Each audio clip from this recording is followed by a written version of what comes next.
There we go. I think the recording started. Yep. Awesome. Thank you, Subhash. Thank you. And thanks everyone for joining. I really appreciate you taking the time to be with us today. I'm going to talk about generics and also annotations. But before we get into it, let me be absolutely frank about it. I do have a love-hate relationship with both generics and annotations.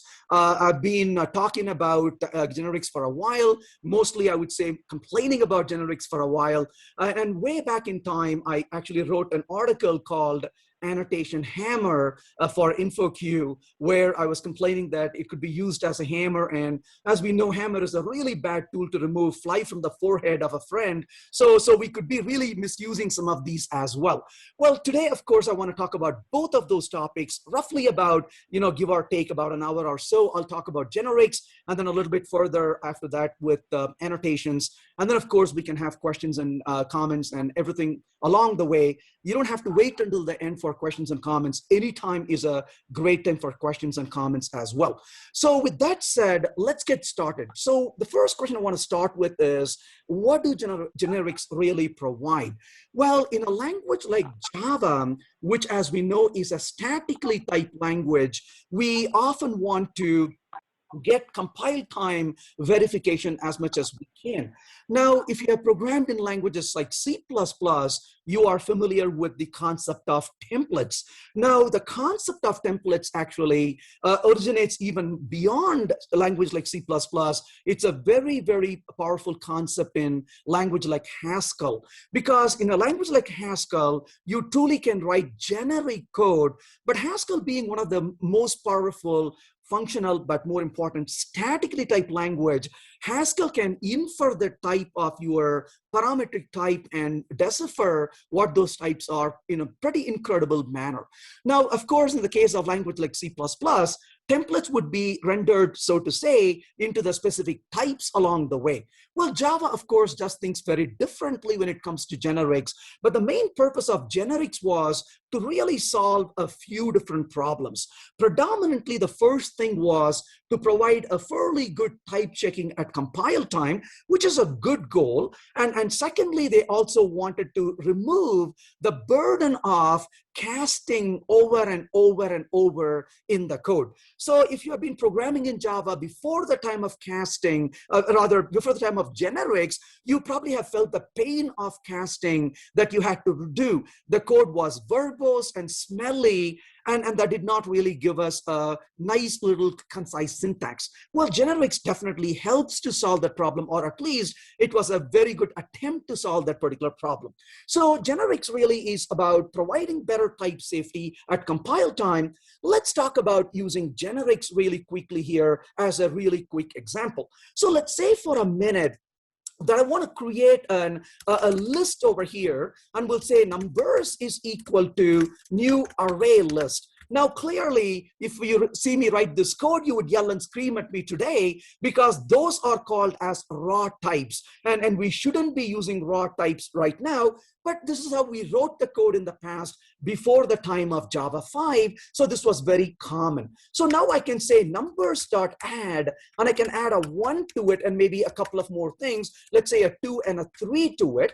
But then what I would like to do in here is to maybe add the elements in that collection. So I'm going to say total is equal to 0, and I want to output the total when we are done with it. But between these two operations, I'm going to say for, and of course, I want to get the data out of the collection. But unfortunately, the list that was in Java was a list of objects. So you had to really say object over here and an element coming out of the object from numbers. And if you want to really total that, what you had to do was to say result plus equal to, and you had to do that nasty casting in order to get the data and perform the operation on it. Well, of course, this is called the total, not a result. So I'm going to say total. And you can see that in this particular case, it totaled the data and gave back the result of 6, as you can see. Unfortunately, though, notice we are working with objects. That's a very first smell, as you can see. The second is we have to cast it into an integer. But this only gets worse, unfortunately. Because if I go back to this code right now, and if I were to then say, let's say a 4.0 right there, then unfortunately the code actually fails. Notice the code failed with a class cast exception. And the reason it failed with the class cast exception is because in this case, this casting really did not work, and that's where the failure really happened. So we have to really write smelly code. We have to deal with collection of objects. We had to perform casting in the code. There was a runtime failure, not a compile time failure. So those were the problems we really wanted to solve. So what do we do to solve that particular problem? Well, we can define it as an integer in here. And as you can see, this becomes an array list of integer like so. So once we define it as an array list of integer, then if I try to compile this code, notice I get a compilation error on line number 10. So in this case, the line number 10 was the line where we're trying to add the number 4.0 to the numbers, and that was not permitted, and it gave us the error on the line number 10. And the reason is, of course, we defined this as an array list of integer, so only integers are permitted. And as a result, obviously, we cannot put a double value into this particular collection. So that's basically what you're seeing here is the compiler providing us a feedback to tell us we cannot do it. But of course, as a benefit now, we can go back and change it to an integer, and we can remove that silly casting from there as well. And that becomes a nice little code, more concise, a lot more type safe, and of course, better compile time failure in case of an error than a runtime failure. Now, I think almost every one of us will agree that if given a choice, a compile time failure is better than a runtime failure. So as a result, that really is a good code. So those are the nice things we can talk about generics. Now, of course, when it comes to generics, we can create our own generic implementations as well. So if you're really interested in, you could implement, for example, a generic function, if you will. So let's talk about writing our own generic function. How would that feel like if we wanted to write one?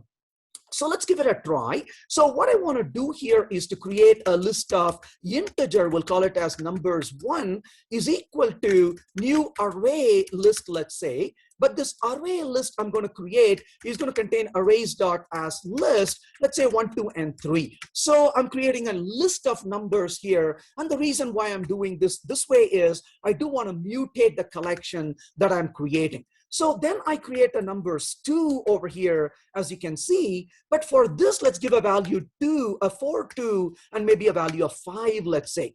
But what I would like to do is to print out the numbers 1 and the numbers 2 to begin with. So when I execute the code, you can see the collection is 1, 2, 3, and 4, 2, 5, as you can see.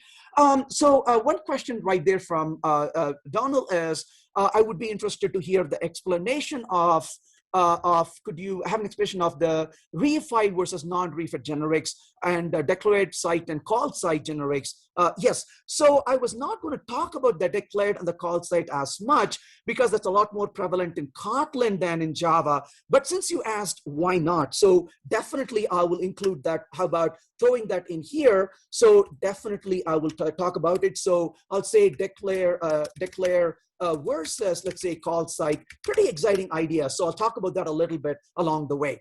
So, yep, awesome. So one of the other is also reified. So I'll also mention that as well, reification. And this is something that's going to come into Java eventually. But again, you can do that in Kotlin as well. So I'll talk a little bit about that also in here. Okay, so given this, of course, we have these two collections, as you can see. And in this particular case, you can see the values of the collection. But what I would like to do is to go back and print those collections. But before we do, let's call a copy function where I'm going to send the numbers 1 and the numbers 2 here to make a copy. So what is the copy function going to do at this point? So when we say public in this case, let's say a static void function I'm going to create, and this is going to be the copy function. It's going to take a list of t from, and let's say a list of t, let's say 2, and I'm going to create a generic function, as you can see. So for this, of course, these are called the parametric type. So we say that T is a parametric type, and then of course the list T and the list T here. Why do we really have to say over here? Now I know, nobody in this group will be so cruel to create a class with a single letter name. But there's a world full of programmers. Maybe they created a class called T just to mess with us. So you are telling the compiler, this is not some class named T, it's actually a placeholder for a class,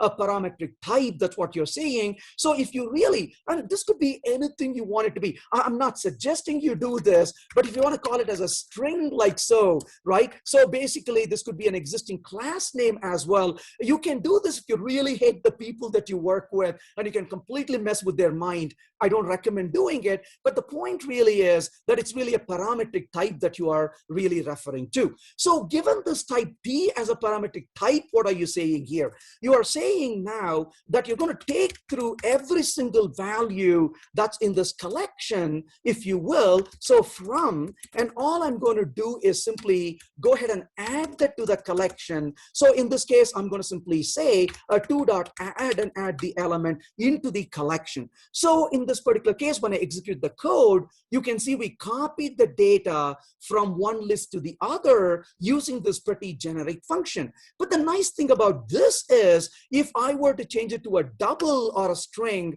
and change the second one to a double or a string to be consistent, I can use the copy function for that as well. So we are not restricted really to integer type. So that is an example of a generic function we just wrote right here. As you can see, a very powerful concept of writing the function as generic, as you can see right there. Now, of course, you can also go a little further and place constraints on generic. So when I talk about constraints on generic, this is where Donald was hinting about declare site versus the call site. So I'll talk about this idea, then I will expand on the question that Donald asked about call site versus declaration site, just to get an idea of what that actually means. So that's a nice time, I think, to really talk about it. So let's talk about one little difference in here about something we want to do. So let's go back to this example, and I want to change this function right now to not a copy, but we'll say copy all but. So I want to copy all, but something you tell me not to copy. So I have a from and a to, but I'm going to go ahead and add to this a T exclude right here. So when I say I want to copy everything from one to the other, but I want to exclude one particular element. So I'm going to come down here and say a copy from all, but from is going to be the numbers 1, and 2 is going to be the numbers 2, but I don't want you to copy the number 2, and I wanted you to copy everything else. Well, obviously, how do I know it's a number 2 that I'm dealing with right here? Now, in this particular case, remember, T is an object type, and you know this already. For an object type, you don't use a double equals. You can use double equals for comparison, but that'll be identity. But you really need to use a comparator to compare the values, isn't it? So what I'm going to do here is to say, given an element from the one collection, let's say from, and what I want to do is to say 2.add element, but I want to say if something, then and only then do the comparison and then go back and add it. So what am I going to do in here? Now, in this particular case, what I'm going to say is that e.compare to, and I'm going to compare that to the excluded value. And if it were equal to 0, don't copy. Otherwise, go ahead and copy it. So I'm going to say not equal to. So not equal to the exclude, pardon me, I'm going to say if the comparison is not equal to 0, then copy it, not otherwise. Well, good news and bad news. The good news is we can exclude a value that we don't want to copy. The bad news is compare to function is not part of any arbitrary type.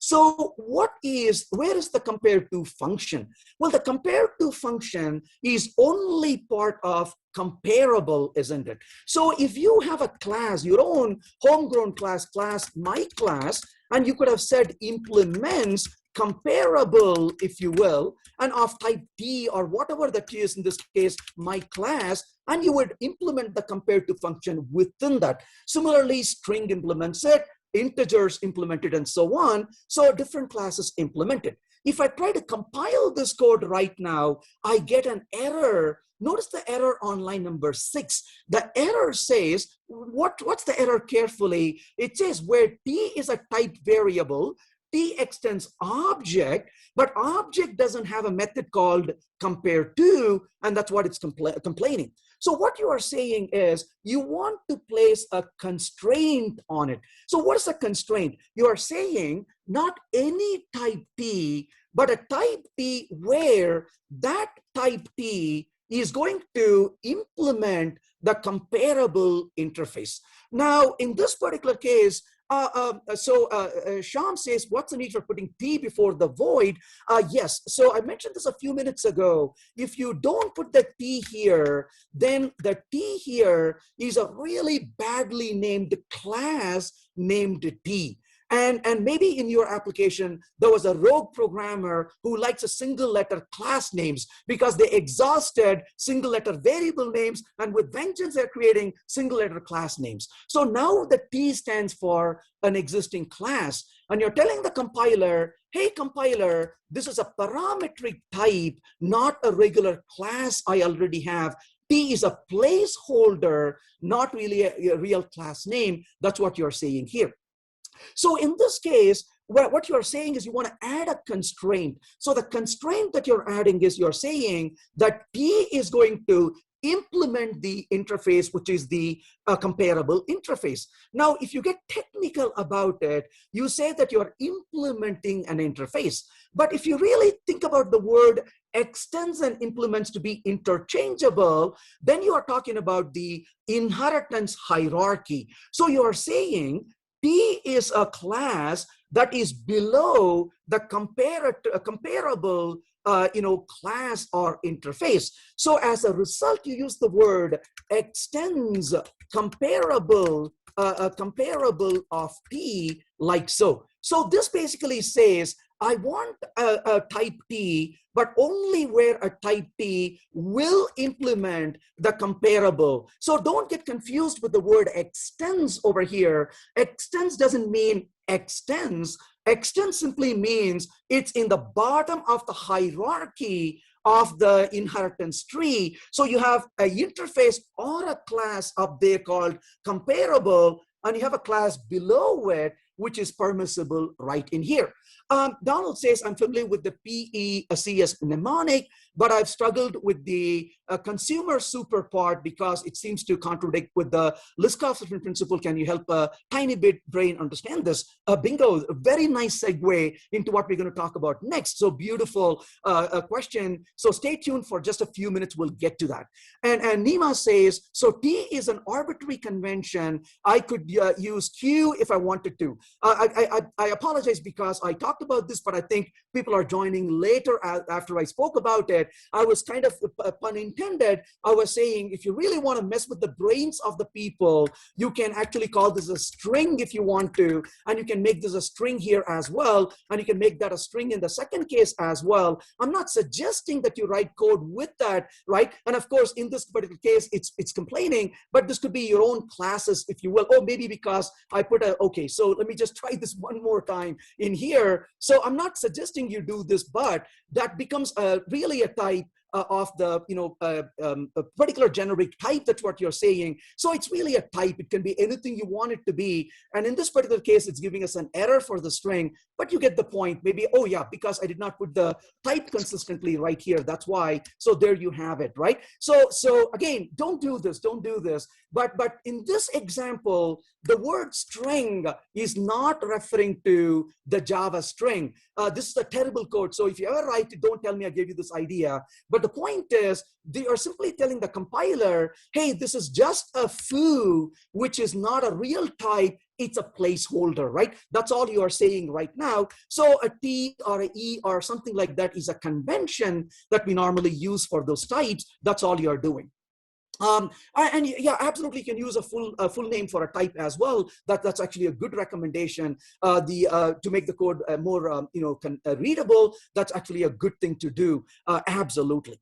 So with that said, we can then, of course, implement these methods, and we are able to provide a constraint here as well that is specifying that when you are trying to call the copy all but, you cannot pass here any particular collection with the type that does not implement the comparable. That's a restriction you have placed in this case. Masood says, is there any advantage to using compared to compare? That's irrelevant in this conversation because our discussion is on constraints for a generic. You can use any function that makes sense in your application. I don't care about that because the context is on generics right now, not on comparators. So compare is a method of the comparator, which is an interface actually. So it's a comparator. A compare to is a function in the comparator interface. That's what we are using. Lewis says, does it work well with native compilers? Well, any compiler that implements the standard Java specification, it should work with it. Okay, so with that said, pardon me, one other thing. This is a good time for us to talk a little bit about this concept of declare versus call site and what does that really mean. So let's talk about that really quickly. Now, if you really look at this example, what we did here is we are providing a constraint at this particular point. Going a little further, we're going to talk about list-off substitution principle. So I spoke a little out of sequence here. So I'll wait until a little bit further to talk about declare versus call site. So let me drop that in here. We'll come back to that. So we talked about the constraints so far. Now let's talk about creating a generic class. So in the case of a generic class, how do we go about creating a class which is going to support a type like so? Well, that turns out to be really easy as well. So for example, if I were to say my list, let's say of integer, we'll call it numbers is equal to new my list over here, I can create an object of my list as you can see. And in this case, of course, I'm using the diamond operator, so I don't have to repeat the type information again. And I'm going to say numbers.add, let's say a 1. And I'm going to say numbers.add, let's say, hi. Well, obviously, what is my list? So I'm going to say class my list is going to be a generic type right there. And as you can see, we are specifying the type that you want to use in here. So you can call that as a T or an element, whatever that may make sense. Then I'm going to say public, let's say void add, and that's going to take an element as an input. And all I'm going to do for our purpose right here is to say output, let's say called over here.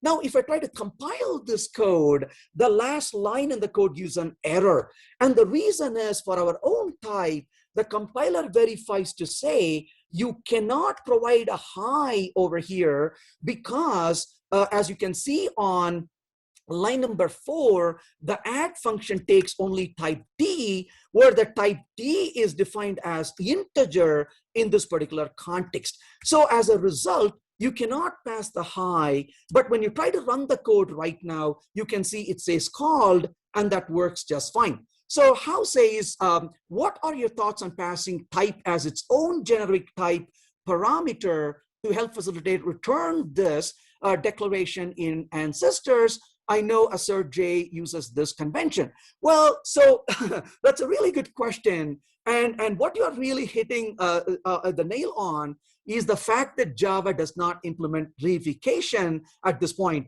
So please stay tuned. I will talk about reification a little later, and we'll talk about what you can do today and how that will change in the future when Java implements reification. That also kind of relates to what Kotlin does today as well, because Kotlin provides reification. And Donald says those are called type tokens. I would love to have no reason to use them in the future, right? Because that's a ceremony we have to unfortunately work with, and it becomes error prone and verbose as well.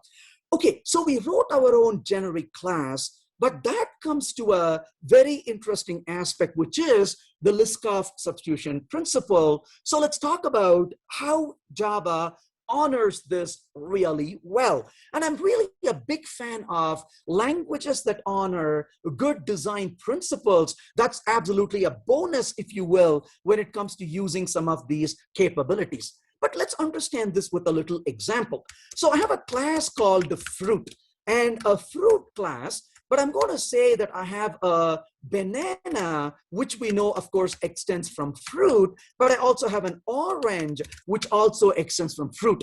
So as we can see, we have a really small inheritance hierarchy in front of us. But what I want to do here is to create a function. Let's say this function I'm going to create right here is called, let's say, a void. Let's call it as a receive. Let's say receive fruit, right? That's what I'm going to say, receive fruit. And the receive fruit function takes a fruit that's given, right? So nothing really exciting. So what am I going to do? I'm going to simply output, let's say received, and I'm going to simply say fruit over here. So let's give it a try. So I say banana, and I'm going to say banana is equal to new banana. So I create a banana object. Then I create an orange over here. And of course, once I have an orange on my hand, I want to take this function, receive a fruit, and I pass to it a banana, and I also pass to it an orange as well. So the compiler is, quite happy to receive a banana or an orange where a fruit was expected. Can somebody name that feature for me? What is that feature called in programming, where you are able to, what was that? Polymorphism. Almost, not yet. It starts with the letter C.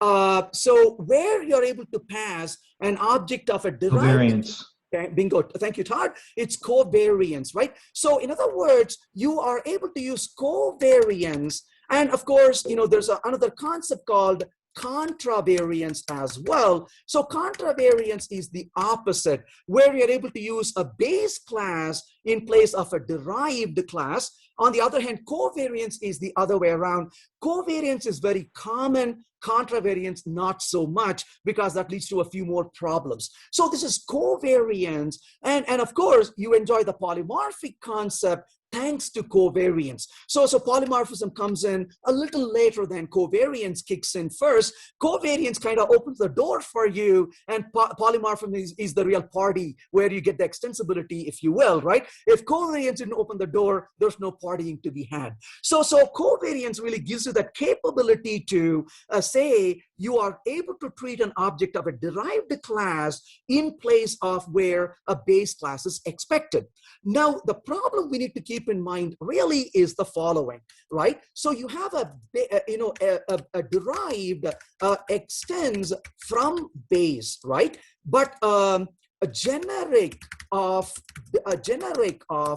derived does not extend from a generic of base. So this is something really important to keep in mind. So a derived extends from base, but a generic of derived does not extend from a generic of base. So in other words, derived is covariant to base, but a generic of derived is not covariant, right? Covariant to a generic of base. So you cannot do this. Now, when you look at this, you may say, oh, darn it, that looks like a restriction, isn't it? Well, sure, it's a restriction, but it's a good restriction. It's a restriction that says you have not put the car in park, you cannot take the key out, right?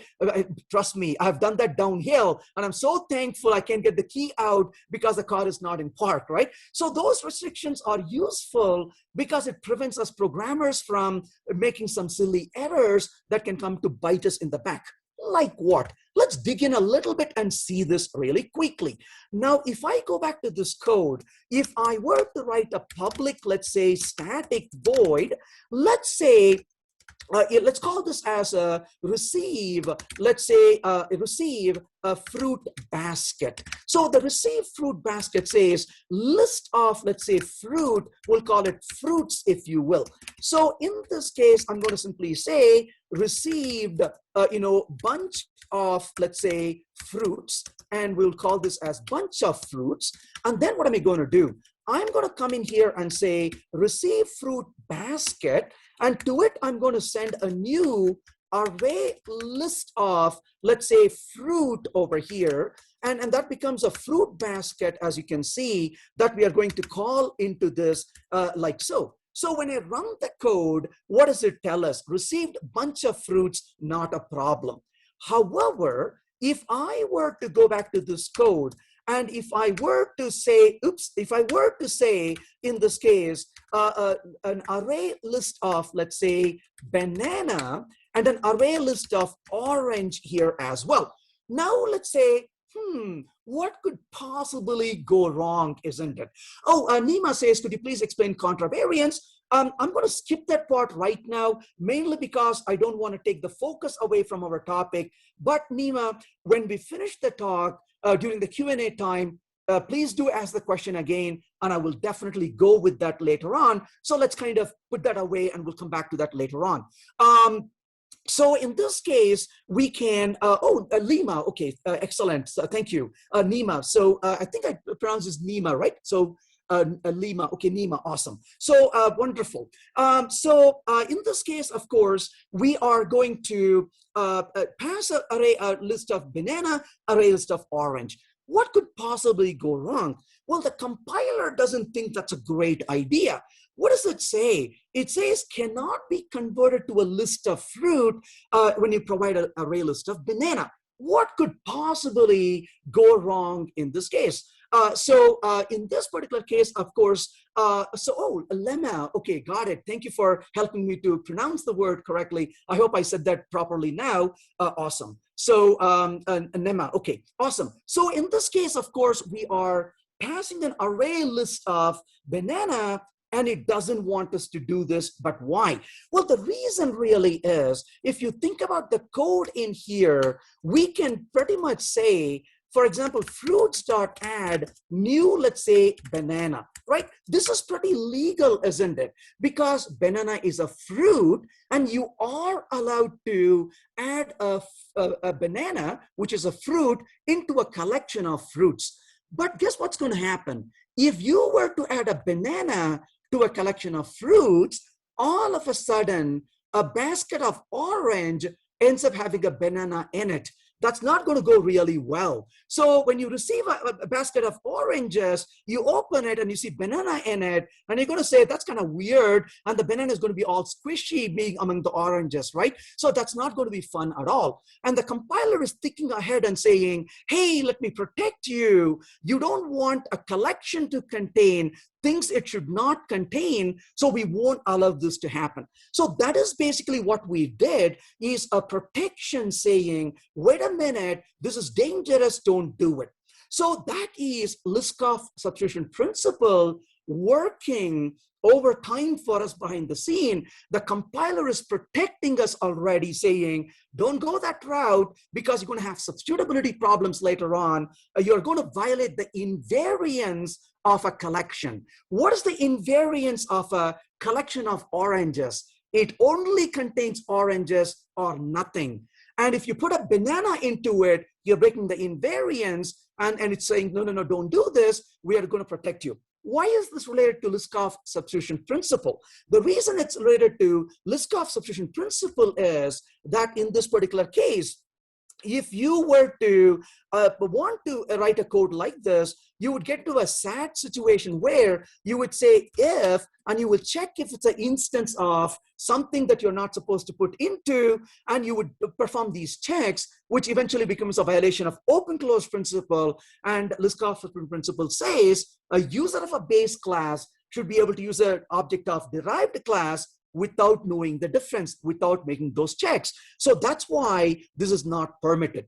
Now, we know one thing though, right? In life, there are rules and there are exceptions to rules all the time, right? We never take rules. What is the first thing you do? You learn the rules. What's the second thing you do? You find ways to break them, isn't it? Well, that's kind of what fun is. And remember what our parents always try to deal with it, right? You shouldn't do it. And we are trying to find ways to do it and get away with it.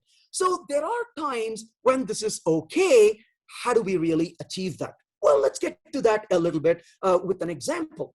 So, but before I go further with that example, now is a great time to answer this declaration versus, a call site. So what is declaration versus call site?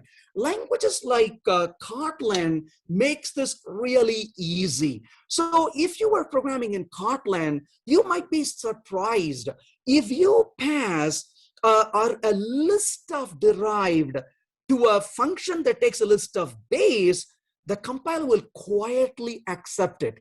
But if you pass an array of derived to a function that takes an array of base, the compiler will reject it. And you may say, that's not fair. Why is a list treated differently than an array list is treated? The reason for that, going back to Donna's question, is the reason for that is declaration site versus call site. So what does that really mean, declaration site versus call site? So in this example, this is a declaration site where I'm going to provide this capability. A few minutes later, you're going to see me do this. And when you're trying to define this at the class itself, where you're declaring the class, that becomes a declaration site. If you're making this change at the place where you're using the class, it becomes a use site. Let's understand this with a little example, and at the same time also show a variation to this particular problem.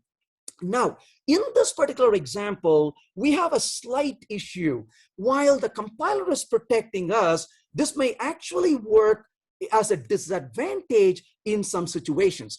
Clearly, in this example, we are in alignment with the compiler, isn't it? The compiler protected us, and we say, compiler, you're my good friend. Thanks for saving me. I would have messed up with this solution. You made sure I don't send this object or this object to this function, so we are very happy. So that's all good so far. But let's get back to a slightly different example. So I'm going to say over here, the function I'm going to create is a copy function. This says I take a list of t from, and I'm going to say a list of t, let's say 2. So I'm going to copy from one to the other. So how am I going to copy in this case? So I'm going to say for given an element, the element coming from, and what am I going to do in here? I'm going to say, let's say 2.add and put the element into it. Let's take baby steps into this just to see how this is going to work. Now, clearly in this case, you want this to be a type T, obviously, because it's a generic type. So now, if I were to say, let's say create a collection list of, let's say fruit, right? And I say fruits1 is equal to new array list of fruits1. Then I create a fruits2. You know, the fact that they are empty doesn't really matter right now, but I say copy, let's say fruits1, and then of course fruits2, and I'm going to send that to the fruits2 right in here. So in this case, what does the compiler say? The compiler doesn't give us any errors, as you can see right now. So in this case, of course, I'm going to simply say output, let's say called, to say that the compiler allowed us to call it at runtime. We called it as well. So you can see that right there. So that's basically where you see the called being printed. So that code actually worked, not a problem. However, if I take, let's say, a collection of banana, and let's go ahead and say this is going to be, let's say, bananas 1, and let's say this is bananas 2 as well. So now what I want to do is to go ahead and call this with the bananas 1, and then I call it with bananas 2 as well. And that shouldn't be a problem either, isn't it? So as a result, you can see that worked just fine. All right, now that that worked really well, what if I say copy and I say bananas 1, And I'm going to take the bananas from the bananas 1 and copy that into fruits 1, right? And likewise, I'm going to take the fruits from the fruits 1 and copy it into bananas, if you will, like so. So let's pay attention to this really closely. Without any further discussion, will Java permit either one of these situations? Will this work and will this work? What is your thought? For the first one, will it work? Well, will either one of them, whatever the first one, yes or no, that will not compile, will be a compilation error. What do you think? Let's think about this a little bit, right? Well, actually, it ends up being a no for both of those. Why? Liskov substitution principle, right? Liskov substitution principle says that you cannot pass a collection of derived to a collection of base. Look at this carefully, right? If you look at this here, this is bananas in this case. So a bananas is going to be a collection that comes in here as list of bananas, right? So in this particular case, what's going to happen when you have a list of bananas? So notice the line number 31 gives us an error. Let's try line 31 right now. So oops, let's go back here and take a look at it. So line 31 is a failure, as you can see, right? Why is line 31 a failure? The reason line 31 is a failure is, now it's line 28. The reason line 28 is a failure is, what is the type P in this generic? The type P in this generic, if it's going to go with the first argument, the T is going to be a banana, right?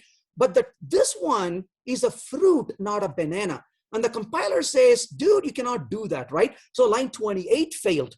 Now, if you go back and comment out 28 and you try to run 29, what happens? That's a failure as well. So both of those failed. So the compiler says, sorry, I won't allow you. And the compiler is trying to protect it, right?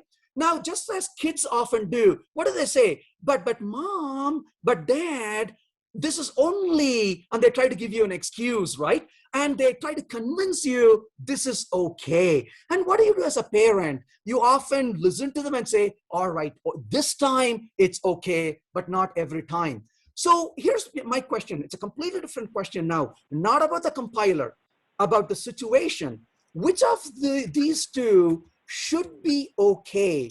Should the first one be okay? Should the second one be okay? Which one should be okay? First should be okay, says Donald, right? So why should the first one be okay? Because if you give me a collection of banana, I can take a banana from a collection of banana and I can put that into a collection of fruit. Collection of fruit can have a banana. So logically, should be okay, right? So this is perfectly fine. So let's say let's say should be okay, even though the compiler doesn't allow that. What about this? Nope, we don't want this to happen. Why? You don't want to take an orange from a collection of fruit and stick that into a collection of banana. You don't want that to happen. So of course, the compiler doesn't know that, right? So the compiler says, sorry, I am not going to permit you to do that, and gives you an error, as you can see in this particular case. So what should we do to get around that particular restriction?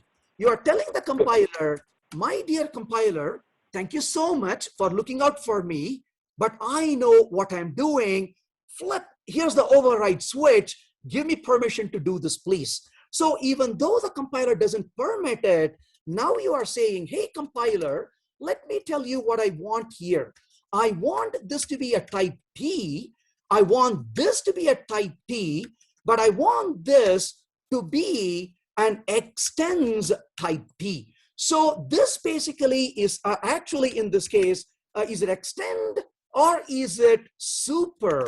So, that's where it becomes a little confusing, isn't it? So you are saying that this is a type T like banana. This one is a type T banana, but this can be either a banana or a super type of banana, but not a derived type of banana.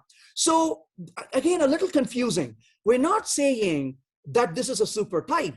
we're saying it is either the same type or a super type. So that could be a base class or the same class or a base interface, right? Any one of those candidates are permissible.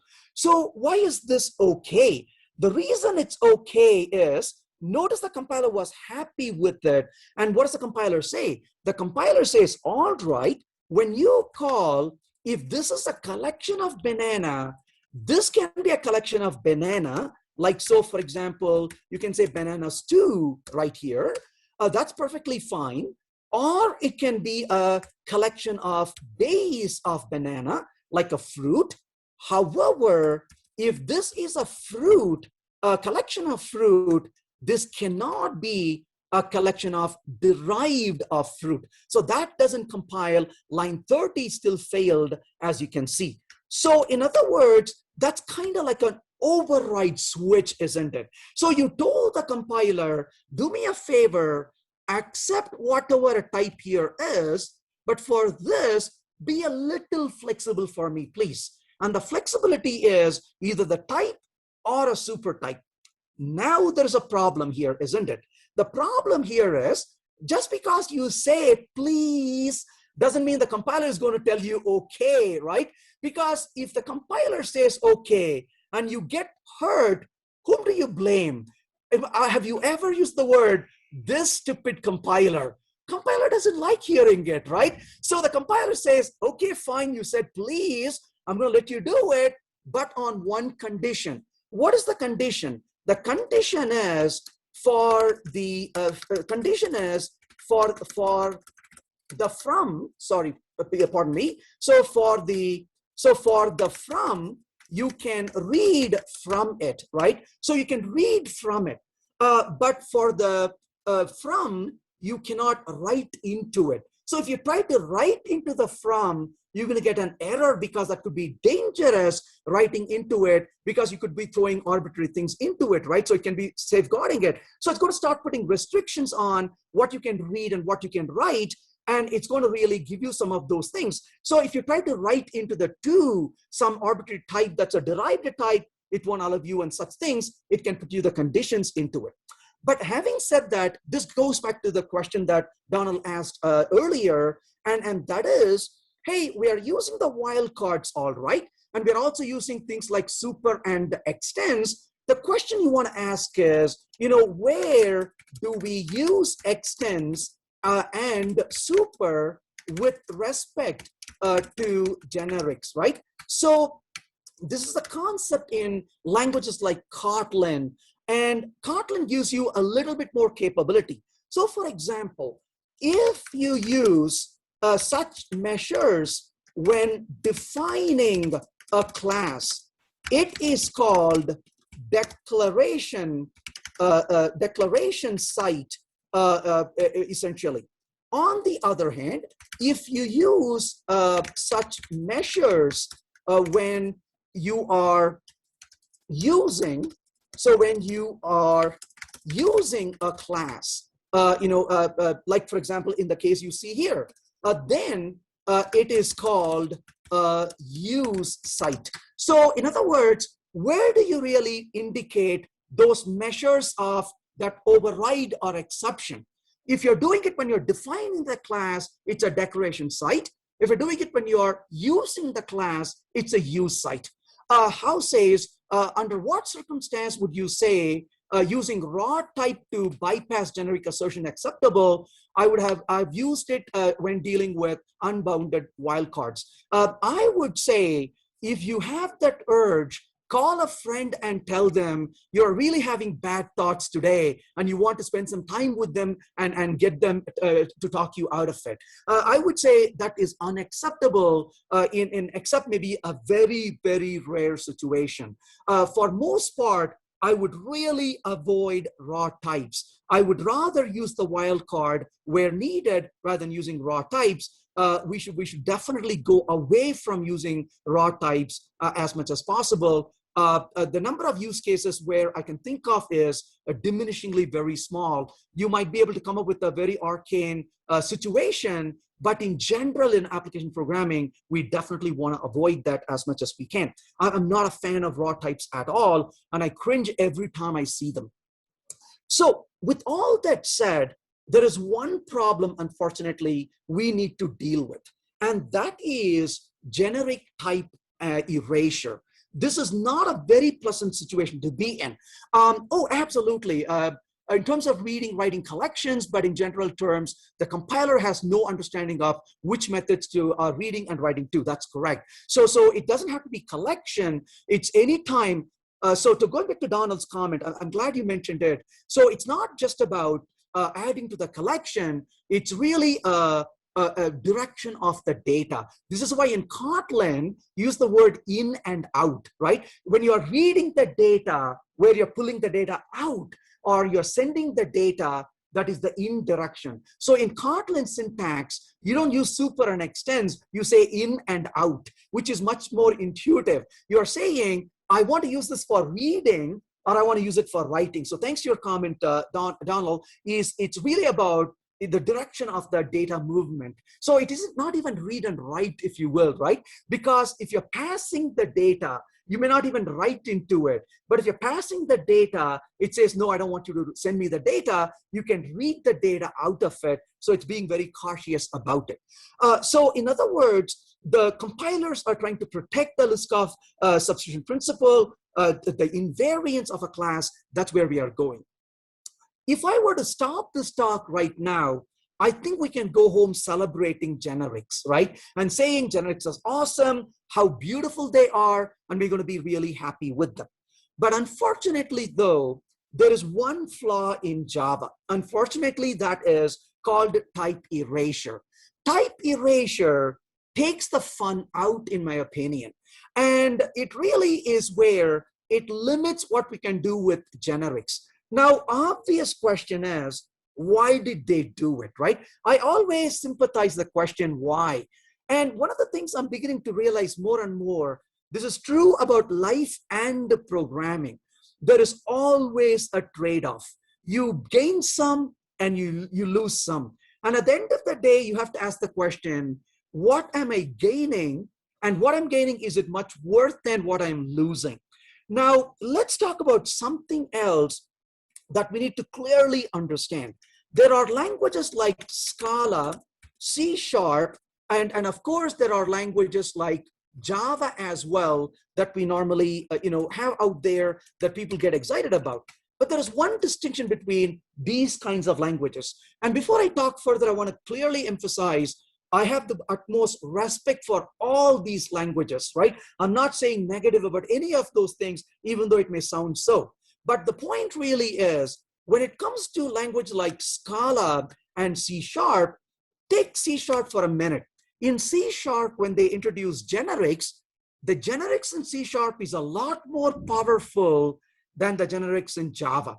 So if you ask me, if you make me in the middle of the night and say, which do you like, Java generic or C# generic? I will whisper, I like C# generic without other context, right? Now, language like Java, Scala and C#, they go and try ideas. And they say, look what we found. Folks, you can use this. When I go work with C# programmers, I will notice they have old code sitting as the old code. And they have new code sitting as new code. And they still have to maintain these two code independent of each other. So a lot of times what you will notice is, generally do not honor backward compatibility, right? On the other hand, one of the tenets of Java until more recently has been, it bends over the back to honor backward compatibility. But here is the truth about backward compatibility. Languages that do not honor backward compatibility are doomed.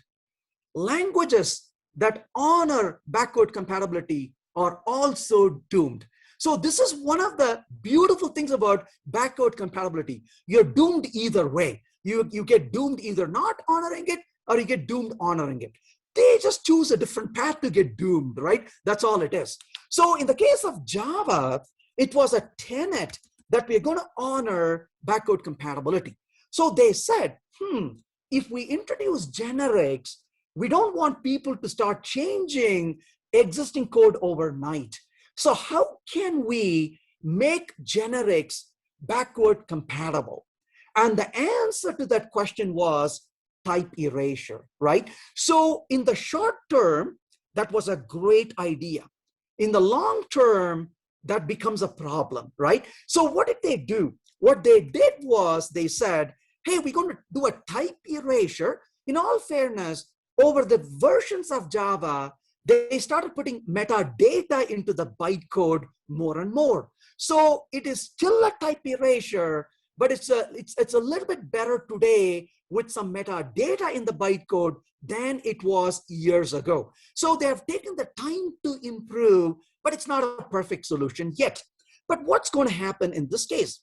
You can see the effect of this when you look at some things that may puzzle you.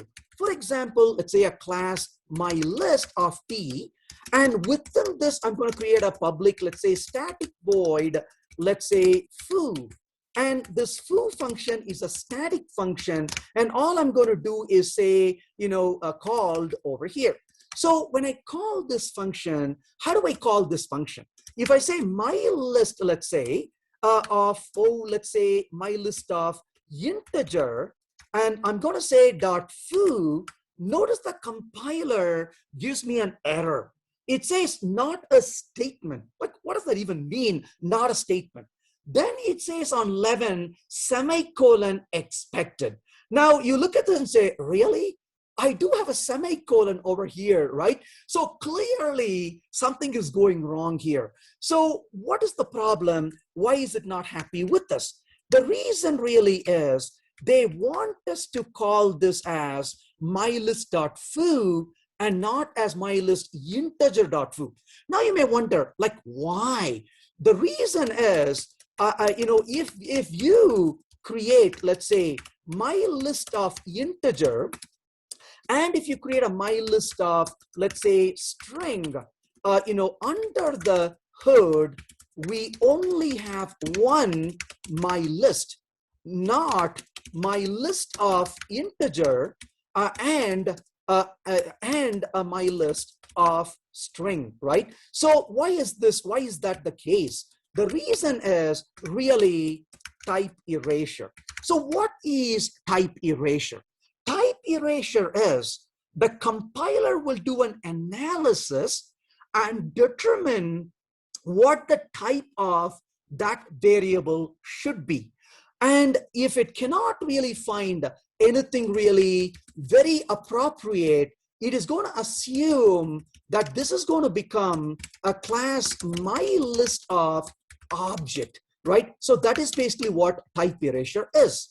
However, if you had said something along the lines of my list 2 as an example, and if you said this extends, let's say, a comparable of type t, then this becomes a comparable of type object, right? So essentially, that's going to be modified based on the information it can infer based on the context. So that is type erasure. Don't assume type erasure always falls back as object. That's not true. Type erasure will fall to a common type. For example, if you had said my list t extends a fruit, let's say, then what is this going to be? It becomes a my list of fruit in the end for the type it's going to keep. So it will, based on what it can figure, it will arrive at the type information. That is type erasure. Now you may say, hey, do I really care about type erasure? And the answer is yes, we do. And what is the problem? Because of type erasure, you're going to see some really bad rough edges when it comes to using generics. One of those really ties nicely to the question that Donald asked, which is about reification. So now is a really good time to talk about reification. There is no concept of reification in Java just yet, but Java will have reification, and I'm hoping I'll be able to use reification in Java before I retire or die. I'm willing to say I'm done. This is great, right? I'm kind of giving a hint here because there's not many years before I retire. So I hope this happens sooner than later. So essentially in this particular case, we really, would be nice to have reification. But what would reification really do? Reification will allow us to preserve the type information down to the bytecode. Now, Java doesn't have it, but how in the world is Kotlin able to provide it in that case? And the answer to that question in Kotlin is you can use reification only in functions that are inlined function. So what is an inlined function? An inlined function is where the code is expanded at the place of the call rather than making a call to the function. And because the code is being expanded, they can perform the casting for us. So it's a nice compiler. Syntax sugar is what it is in Kotlin. So Kotlin doesn't have reification. Kotlin has a wonderful syntax sugar called reification.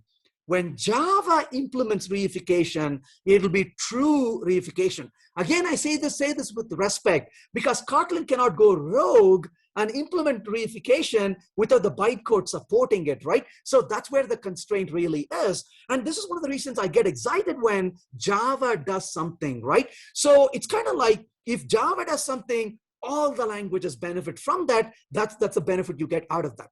Shadi says, a small question, where will the recording be uploaded? I think Subhash may be able to answer that question. All right, so in this particular case, as you can see, you are able to really use that particular concept, but the concept of type erasure poses some limitations as well along the way, as you can see. So what are some of the disadvantages of that? So the effect of type erasure and as a result, a few gotchas that we have to be really careful about when it comes to generics. The first one is parametric types cannot be primitives. Have you wondered why that is the case, right? So you know what? Why can't I do a list of int numbers is equal to new array list of int like so, right? If I write this, if I tell you I cannot do it, this may be a little nice puzzle you can do. You can write that one line, and show to people and say, will this work? And they all keep saying no. And then you say, gosh, that was a C# syntax, folks. And you can kind of fool them, right? You can actually do that in C# because that's valid in the case of C#, but not in the case of Java. Now, of course, the question is why? Well, because C# has reification, right? So this is why if you ever sit next to a C# programmer on a train or a bus or an airplane, never talk about generics. You never will win that argument, right? They will show off and say, hey, we got reification, and we have to really hang our head in shame. But C# does provide it. Well, because C# doesn't have reification, Java doesn't have reification, but as a worse, Java has type erasure. This doesn't work because you cannot have a primitive.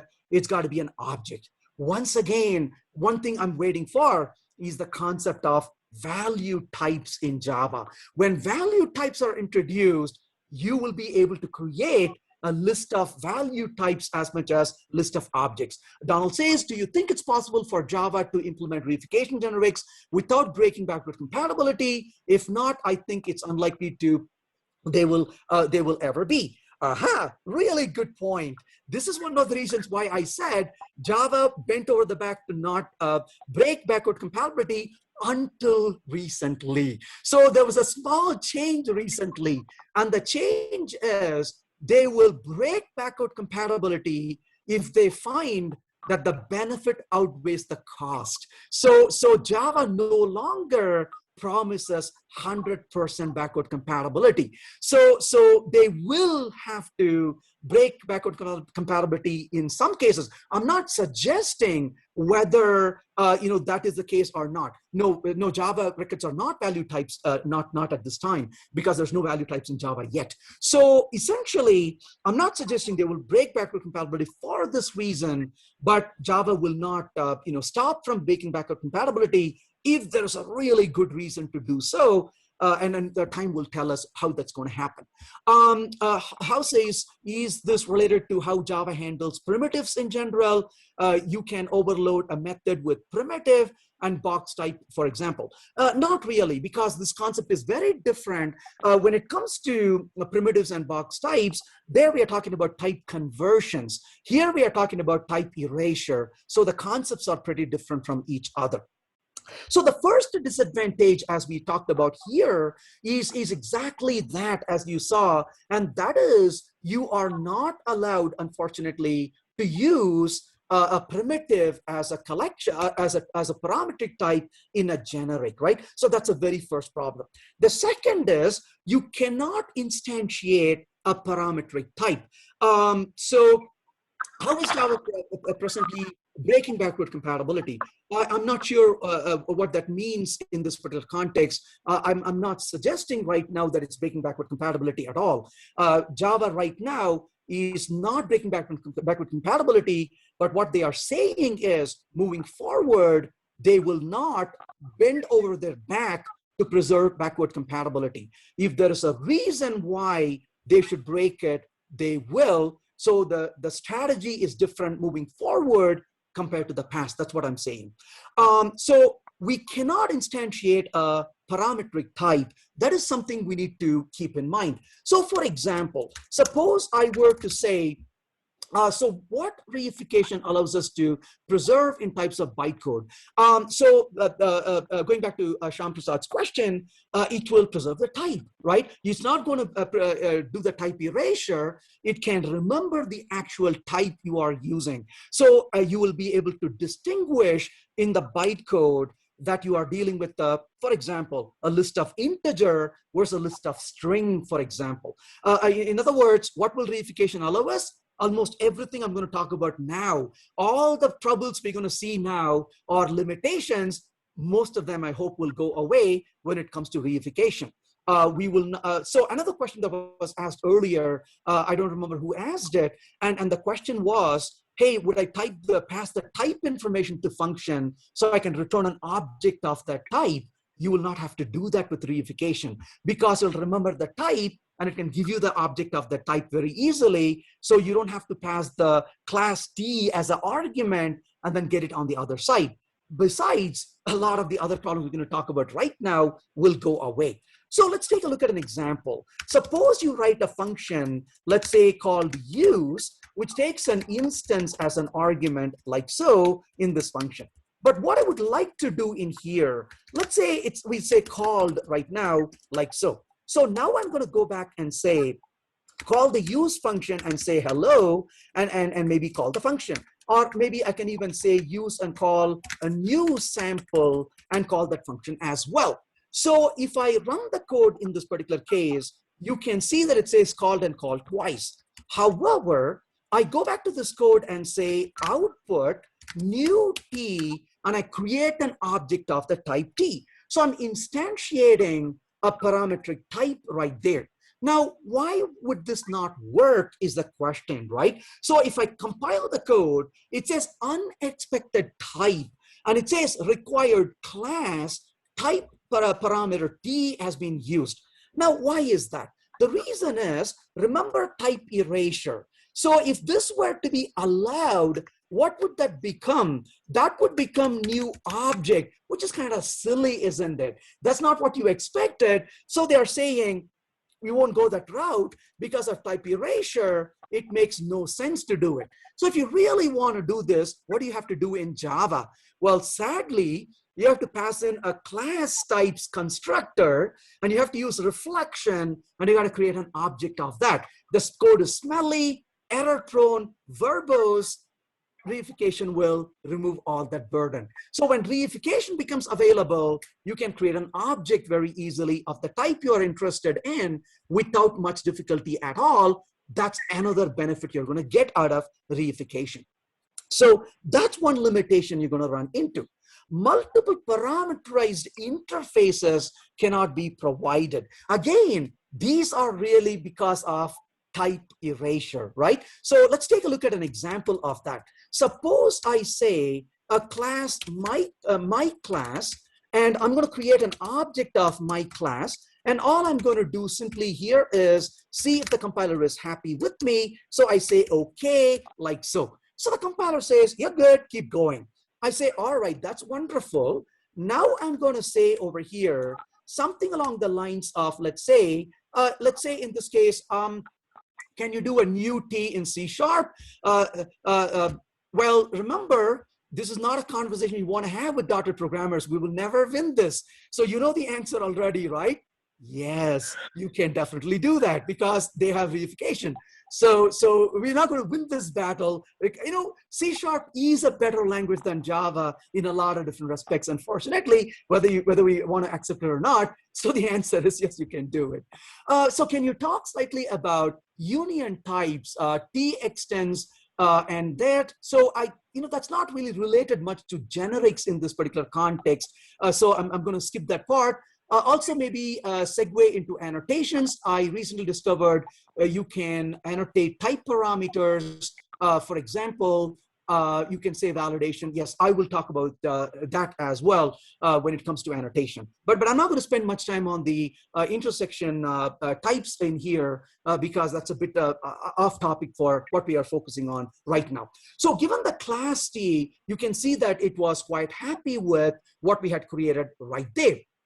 However, what I would like to do here is to do an implements. But when I bring in an implements, what's going to happen? Well, the implements is going to say that I want to implement an interface. And as we know, you can implement interfaces, not a problem. So what if I say implements, let's say callable, and in this case, callable of, let's say, integer that I want to bring in. So I'm going to go ahead and call this as concurrent right there, like so. And of course, this requires us to implement the call function as you would expect, right? So we could say, for example, integer, well, public, let's say, integer, and we'll say call, and let's say return 0 for now. Nothing really exciting, right? Return 2 for now. That's simple example of what we are trying to do.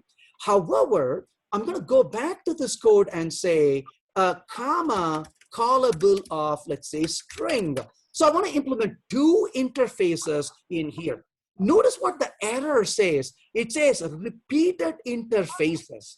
Now, why does it say repeated interfaces as an error? Well, the reason is I'm repeating callable integer and callable string. And you may say, oh my gosh, I'm not repeating it. And the compiler is like, yes, you are, because of type erasure, that's almost gone. And now you're saying callable and callable, and that's being repeated, isn't it? So that's not permitted either. And that's what you saw here. Well, it can still result in runtime exception. So, I started the section saying, hey, here's the good news. We can get compile time errors. Well, that's only true, mostly true, but not entirely true. So you can still run into runtime exceptions, but how is that? Well, because of backward compatibility, unfortunately, it does give you a little bit of a loophole. I hope code reviews will fix it, right? So if we are working in a company where I write code, you review my code, you're going to yell and scream at my code and say, don't do this, Venkat. But if we don't have code reviews, we can get bitten by this. Let's take a look at an example of what this really means. So notice I say list of, let's say, integer right here. We'll call it numbers is equal to. And in this case, of course, what I want to do is to say new array list and create an array list right in there. Then I say numbers, let's say in this case, and I'm going to say numbers, let's say dot, and I want to add, let's say, the value of 1, like so. Then I say for an integer element from numbers, and I'm going to simply print it out. So I'm going to simply say output the element. So let's go ahead and add 2 as well here and execute it. So you can see in this particular case, 1 and 2, not a problem. However, what I want to do here is to write a function, let's say public, let's say static void, let's say mess, and this is going to take a list of numbers like so. And I'm going to simply say list.add, right in there to that particular call. So it becomes a raw type that we are using in here. So as a result, what I want to do here is to go back to this code, and I'm going to say a mess and pass the numbers to it like so right here. And if I run the code, what's going to happen? Notice it's a runtime error in this particular case. So this resulted in a runtime error. Why? Because as you can see, the compiler didn't catch us, unfortunately. And instead, it just blows up on your face at runtime. And why? That is because we used a raw type. And then this goes back to an earlier question, I think, how asked the question, hey, when is a good time to use a raw type? Well, this again kind of illustrates the danger of doing that as well, as you can see in here. So when you go back and use a raw type, there's no restraint on what you can do with it. And unfortunately, the code fails at runtime. So even though the intention was really good, we could be failing at it. As you can see, that becomes a problem. And of course, it can get really confusing when you mix it with auto-boxing. We already saw this. You cannot use static functions. Similarly, if you define static fields, those become common to all the instances and not based on the type information. So moral of the story, don't use static without knowing what you're doing very clearly. Very rarely I would dare to use static within generic types, because that can be really problematic as well. And of course, when it comes to equality, you got to be very careful as well. All these problems are type erasure specific.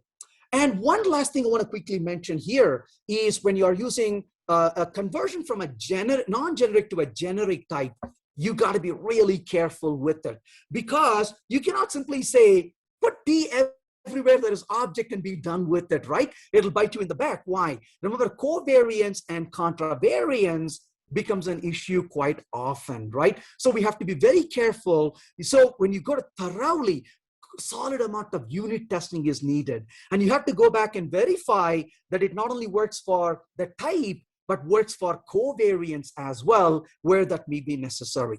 So that's basically where I'm going to stop that topic. And I want to jump in and talk a little bit about annotations. Oh, question here. Why can't we assign a list question to a list of object? Liskov substitution principle most likely is going to be the reason. So you are saying, I want this compatibility to be, try that and see if it doesn't work, examine with what we have talked about so far. If that's still not clear, drop me an email and I'll be more than happy to take that offline and discuss with you. My email is there on the line number 3, and you're most welcome to drop me an email anytime you would like to, and I'll be more than happy to examine that further. Okay, so I want to jump on to the next topic here, which is on annotation. So the question here is, what are annotations? So annotations are really a way to color, if you will. So a way to really express a certain feature that is not expressed as an implicit property within a particular object. So imagine that you are writing a class and you have some properties and methods within the class, but you want to bring a cross-cutting concern. You don't want to bring this cross-cutting concern by way of inheritance, right? So if you were to say, for example, my class, you can say class, my class, you can say extends from base. But what if I want to bring 2 or 3 other concerns into my class? Well, clearly in Java, we don't have multiple inheritance of implementation or classes. So in other words, annotations give us an ability to bring in cross-cutting concerns. And as a result, it's really a compile time AOP. That's what it really is. So compile time aspect-oriented programming. So it allows you to bring cross-cutting concerns into your code. So let's talk about a few different examples of annotations here just to get a feel for it. One real good example here is to, first of all, we'll make sure the compiler is happy with it. So we'll say public, let's say, well, actually in this case, let's simply say output. And I'm going to simply say output, let's say, okay, to see the compiler is happy with us. But what I want to do is to write a function public, let's say string toString, and the toString function simply returns, let's say, hello, like so. So I can say over here, override, as you can see. So what does this override syntax really provide? It simply tells us that we are overriding a method from the base class. If I were to make a mistake, like toString with a lowercase s, as you can see in here, then the compiler will give me an error saying, you're not really overriding anything. What are you doing? So this particular annotation is useful to tell the compiler that you are really overriding a function. And if you were to fat finger and make mistakes like this, the compiler gives you an error right away rather than you figuring out why polymorphism doesn't work today, right? And you would have wasted 15, 20 minutes, as I have done in the past by fat fingering into the code. So this eliminates that kind of problem. Similarly, you can also use a few other things, if you will. For example, if I were to write a function called, let's say, greet, which is going to take a string name in here, and I'm going to say hello, and then I'm going to maybe return back with the name like so. Well, what I could potentially do is say javax and validation dot constraints over, let's bring in constraints. So I'm going to say dot constraints, and I can bring in an import into the constraints. Then I can say, hey, I want this to be not null, if you will. So in this case, you can put such annotations on parameters as well and provide certain restrictions to say, hey, do verify for me that the parameter is not a null when I invoke it. So libraries and frameworks can do those kinds of check. So annotations themselves don't do anything until you have an annotation processor. So an annotation processor will look for annotations and take some action. For example, the Java compiler uses an annotation processor for the override. So when you say override, Java compiler verifies you truly are overriding a function. If not, gives you an error. Similarly, when you look at something like Spring, for example, right? In the case of Spring, you can see how you can use things like auto wiring, you can use inject and so on, and those things can come in really nicely to check for certain configuration and provide certain dependency injection or other behavior. So annotations are a way for you to add a flavor or a behavior to a piece of code, but you're able to do so by simply bringing in a concern by injecting certain special syntax or coloring. That's what you're doing. So we talked about what they are good for, but why would they be bad? Well, the reason I consider annotations to be bad potentially. Oh, question? Hey, yeah, I have a question. So in the processing of annotation, you said annotation processor. Does all the annotation processors use reflections when they're doing it? Nope, not at all. They could use almost nothing to all the way to very complex mechanisms to really generate code as well. So it's a whole gamut of things that could be happening within an annotation processor. So they don't have to rely upon reflection at all. They basically are a way for you to think of it as an injection point. So an annotation processor is kind of an event chain. So the compiler just calls into your event chain and says, hey, something is interesting here, take a look. And then you can say, all right, thanks for letting me know. And what you do is up to you at that point. Like Lombok, you are saying absolutely true, right? That's a really good example. And Lombok is really providing this ability to generate code at compile time. That's a good example of generics. So why am I not really thrilled about it in this particular case? The reason I'm not very thrilled about it in general is it is something that can be overused or abused. Secondly, I think it's intrusive. Imagine opening a piece of code and seeing all these annotations. And 6 months from now, you decide not to use that library. Oops, I got to come remove all these. Don't get me wrong, with all sincerity, Lombok is great. But in the future, you decide to use a record. Now you got to go remove all those annotations, right? So the point really is when a language can solve something cohesively, that's great. When you can have something provided without intrusion, that's great. but too much of intrusive code can become really smelly and hard to maintain. So be wise in choosing it. But how do I really create my own annotations? The first question I would ask is why, right? So if you really have a reason for it, it's got to be some really good reason to do it. Usually, you will be defining your own annotations if you're creating a library, or if you're creating a framework, or occasionally you have a really good reason to provide some rules in your code, and you want people to be able to enforce that in your code. And that's the example I want to provide here as to how we can do it. It's going to take a little bit of effort. So I'm going to switch gears and show you an example of this code in a way that we can see this a lot more effectively. Oh, by the way, if you're curious about it, all the code I've written so far are here in the downloads. So I'll put this in the chat as well, so you can get access to that. So I'll just drop that in the chat right now. So that's where you can download the code as well, what I'm showing you here. So you would be able to play with them. And of course, if you have any questions, please don't hesitate to drop me an email. I'll take a look at it and respond to you. So let's go over here and take a look at an example of using annotation. So I'm going to go over to the exploring and code, and let's go over to the last one, which is the custom annotation.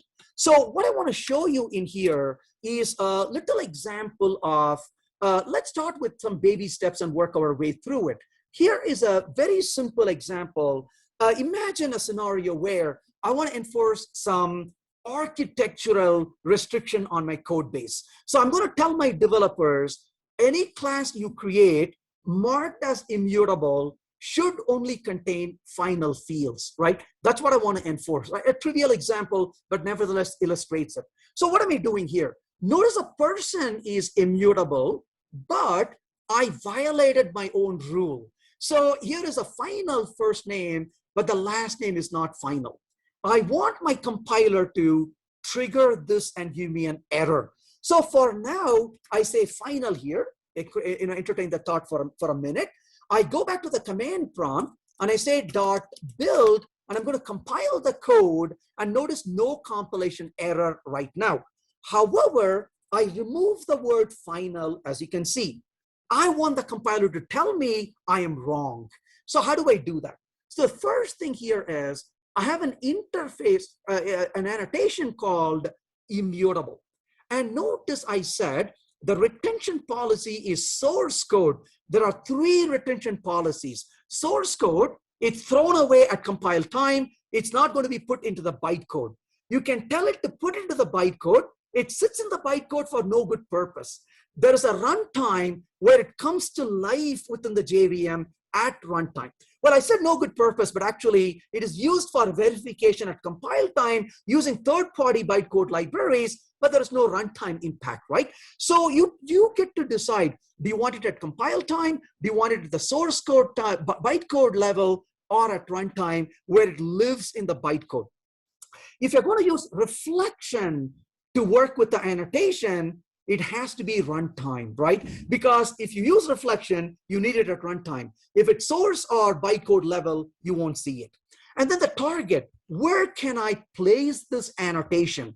Oh, only on a type, not on a parameter, not on a field, etc. So that's basically what we defined over here. At this point, if that is all I did, this annotation is of no value. You will put the annotation, and it is of no use. It's like the comments I make in my family dinner, right? They usually look at me, they smile and say, good job, thanks for expressing your opinion, and they go off and do their own stuff. That's basically, it's of no effect, no use. On the other hand, an annotation processor becomes important. So now notice, I created an annotation processor called immutable annotation processor. Now this extends an annotation processor, as you can see. Then I said the supported annotation type, and you can provide an array of annotations that will trigger a processing of that event, so to say. So this would be an array that you provide, and anytime it finds those annotations, it would call your code and say, hey, look what I found. Do you want to do something about it? And it'll kick in and do something with it.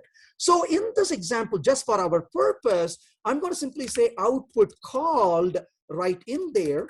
And I'm going to say called, and that may get called a couple of different times depending on what the compiler determines. Then I have this process function of annotation abstract processor. It takes a set of type elements and it takes a runtime environment as well. So you get annotations because this annotation, remember we said this could be an array. If that is an array, that's going to be a set of annotations and an environment. So then what am I doing? I say, hey, if the annotations, get me a collection of annotations, get me one annotation out of it. Given the annotation, go to my environment and find out the class, the element, the field, the method, the property that is annotated with that annotation. When I find it, there could be many of them.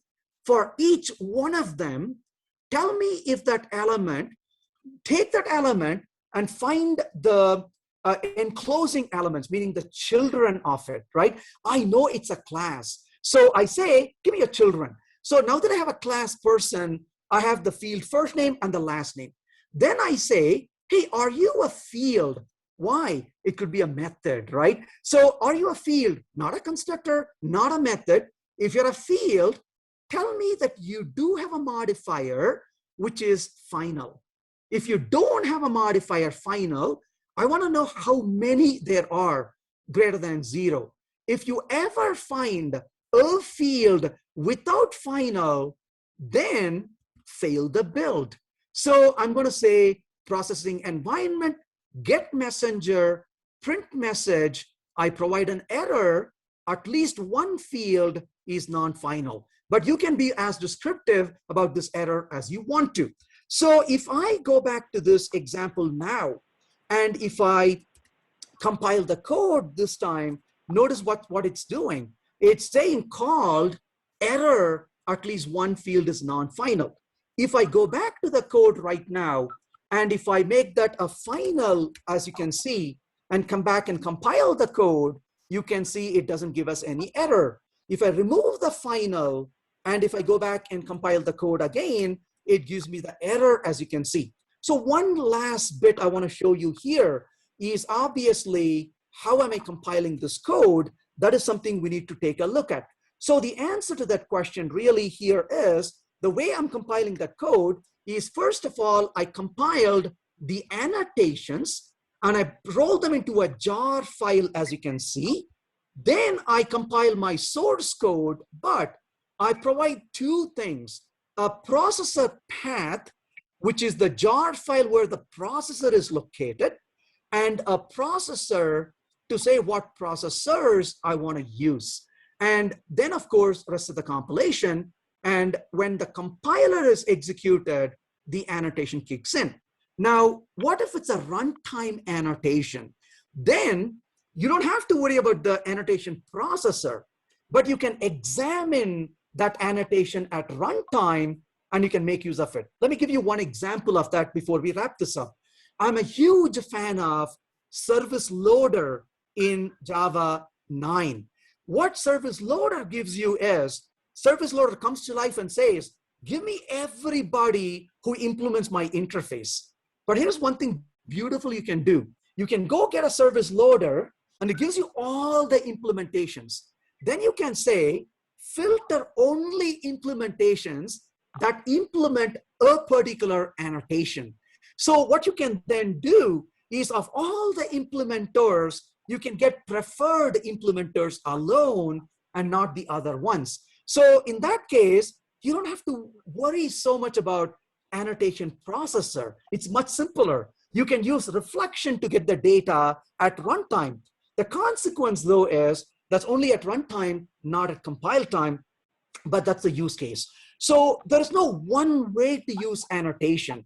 You can use it at compile time. You can do checks at the bytecode level. You can do checks at runtime, or a combination thereof, depending on what you do. And you can do code generation, you can do validations. Again, there's no limit to what you do. It can be really, really simple or very, very complicated, depending on what you're trying to do. And everything in between is absolutely possible. So that's basically where I'm going to stop this.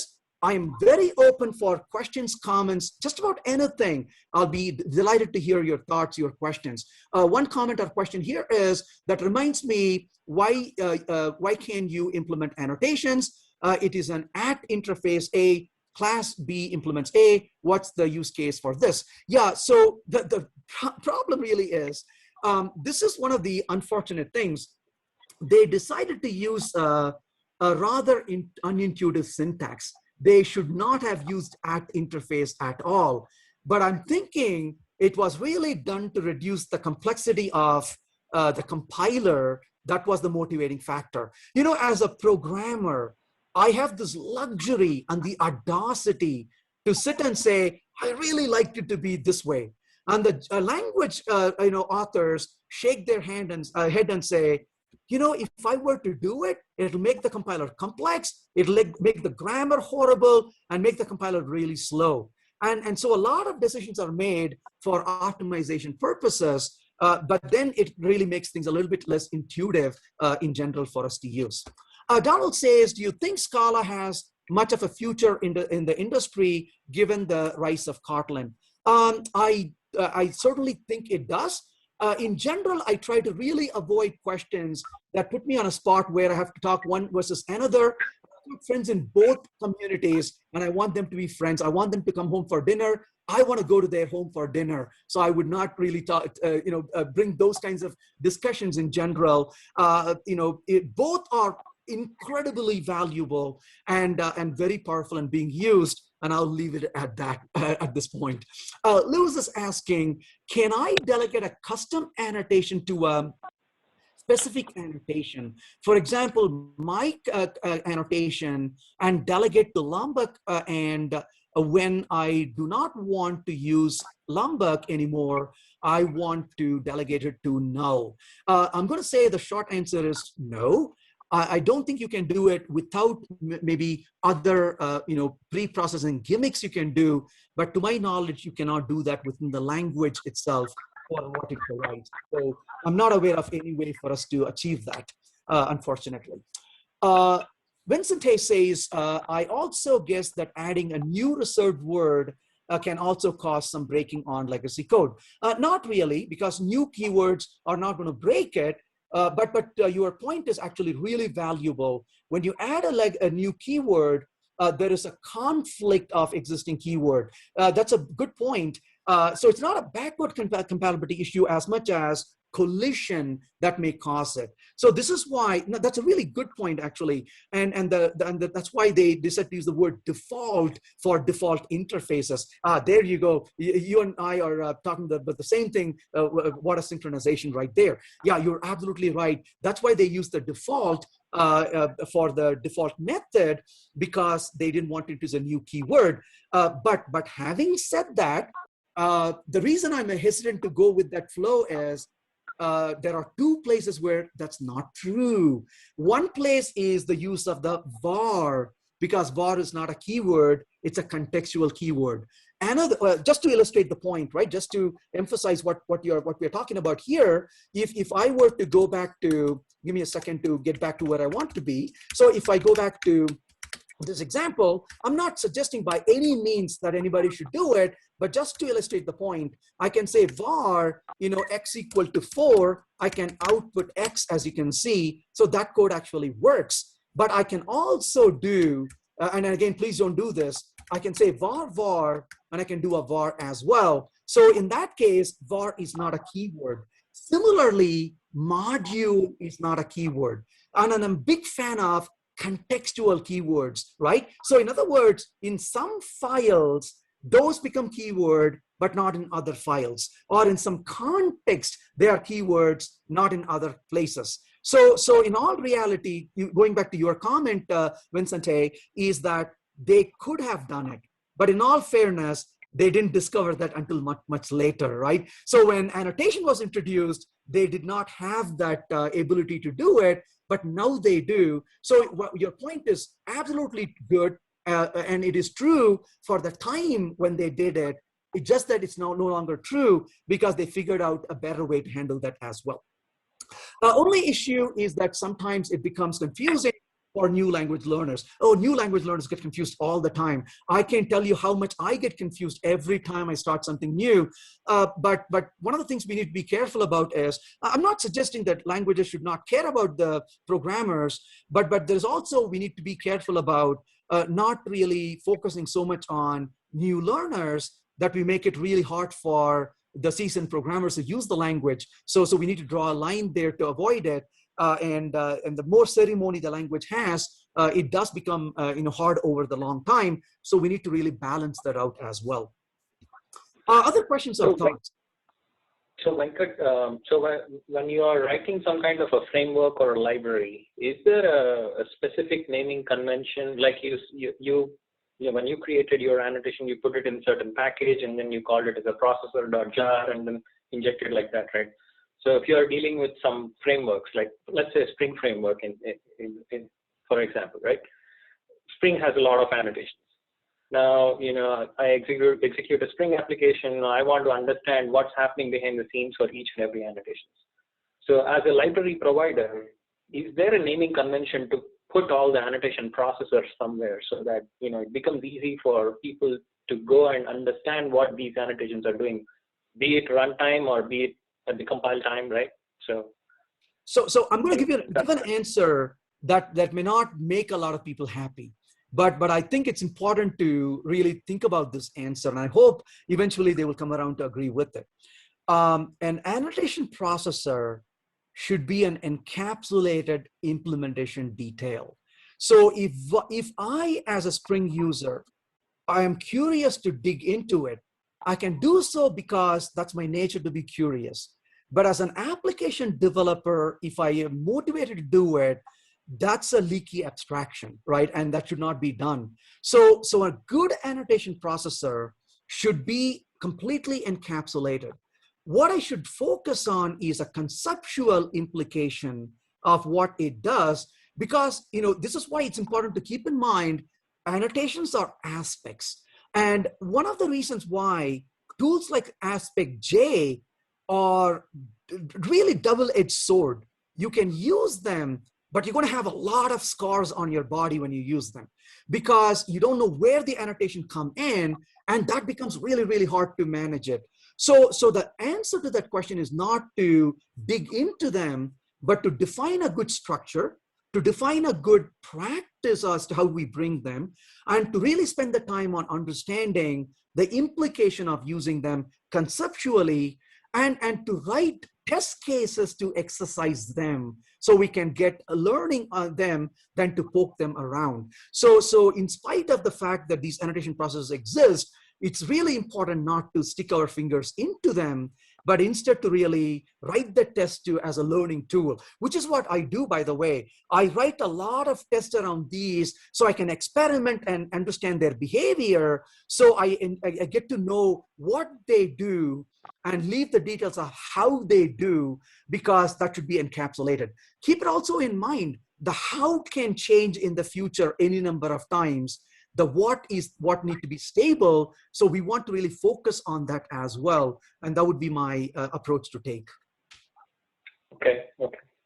So, I mean, like whenever you talk about these annotations, I keep thinking about, okay, hey, how is it processing this? I mean, without using reflection, right? So you mentioned aspect-oriented programming. And so in that, you literally put the names and it tries to match it and things like that. I mean, it has to use reflection somehow or the other, isn't it, to do the process? Yeah. So what you want to do is to step a little bit back and think about this as, so let's separate this into a couple of different pieces for us to dissect this. Let's only focus on runtime annotations, if you will. Sure. So if it's a runtime annotation, it's purely reflection driven, right? There's nothing really exciting about it. So as an example, right? For example, let's say you are giving me a class, right? So if you give me a class, I'll say class is equal to, my class.class, and I can get the class object right now. But once I get the class object, I can say, class dot, and I can use the methods of class to get all supported annotations at the class level. Similarly, I can get information about a method or a field that's purely reflection. So at this point, you are saying, hey, you kept the annotation in the bytecode, but it's a runtime annotation. So it's available for me to examine at runtime. I can interact with it. On the other hand, if you look at a compile time annotation, like the immutable I wrote, there, it's really as simple as Java C, right? Walking through and parsing your code. And as it finds these annotations, groups them together, and literally invokes the event handler that you provided. So if, anytime we have done event handling code, you can register to an event handler. It's like an observer pattern, right? So you say, hey, there's an event over there, source over there. I want to register to the event source. So when something exciting happens, call me. So literally, an annotation processor is just an event handler. That's what it is. So as a result, when the Java compiler parses through the code, the compiler goes through multiple phases of compilation. And as it goes through the phase of compilation, before it actually generates the bytecode, it will trigger those methods on you and say, hey, what do you want to do about it? So that gives an opportunity for you to generate more code and have that compiled if you want to, for example. So literally in our mind, we want to think about this as, pretty much a event handler. And then we realize, oh, so you can either register to the compiler's event handler, or you can use reflection to talk to it. And as long as we understand conceptually what it is doing, then we ride on that abstraction to get our work done. Okay, thank you for the explanation. Sure. Maybe I've missed a few other questions. If you want to scan through and look at a few things, we could answer some of those as well.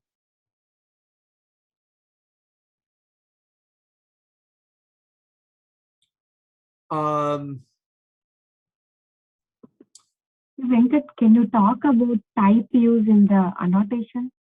So we usually give element type as method or like variable, right? So I didn't quite understand about the type use. I read so many times, but I never. So, oh, yeah. So, oh, yes, absolutely. I think I understand your question. Thank you. So essentially, let's say I'm going to create an annotation, right? So my annotation I'm creating, let's say in this particular case, the annotation I want to create is going to be, let's say, a foo annotation. So foo is just an annotation. I can provide a retention policy, and the retention policy could be, whether it's a compile time or a bytecode level or a runtime, I can provide that. But then I can provide a type information, right? Where should it really apply? I can provide that kind of detail. But the point about this particular type information is that when you specify it, you are saying, where should that really apply, right? Should it apply on a class or an interface or an enum, or do you want to apply it on a method? So for example, you could say some kind of annotation on the method, like override, if you will, for example, right? Or should it appear on a field, on a parameter? It's like not null, for example, that you may put. So in this case, if I were to say this is a not null, where should I put it? Or maybe you say, some annotation, I don't know what you will specify here, and you can provide a annotation X and a private, let's say, string info. So notice, so what does the type really mean? The type information that you specify here really comes down to if it can be on a class, or it can be on a field, if it can be on a method, if it can be on a parameter, and so on. And if you don't say anything, you can use the annotation on any of those places. So in this example, if I wrote it this way, I can put foo here. I can put foo here as well. I can also put foo in this case over here too. And I can be putting foo here as well. So all of those are possible. But if I restrict the type to be only for a class or an interface or a enum, then I cannot put it on the field. I cannot put it on the method. I cannot put it on a property or a parameter rather, but I can put it on a class. So you're basically saying, where does it make sense to use it? That's what you're really focusing on. I hope that that helps. Yeah, this is the syntax I'm asking. Like usually I use like @target element type dot method dot variable, but this extension I couldn't able to quite get that. So which extension are you referring to? So this is on top of annotation. We use something like this, right? This is one of the parameter like type use. Got it. Yeah, so let's pull up the type information. So you are saying, maybe you can type into the chat the particular syntax you are looking at, and that might give me a clue as to what to look at. So I don't want to disturb others. I'll send you an email. Yeah. Thank you. Sure, absolutely. That would work as well. Thank you. Let's see if there's any other things we want to look at.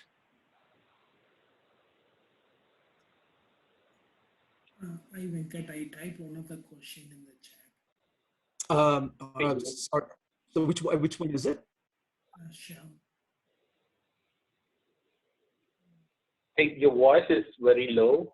Can you please speak up? I typed one of the question in the chat. Is it a good practice to have the methods?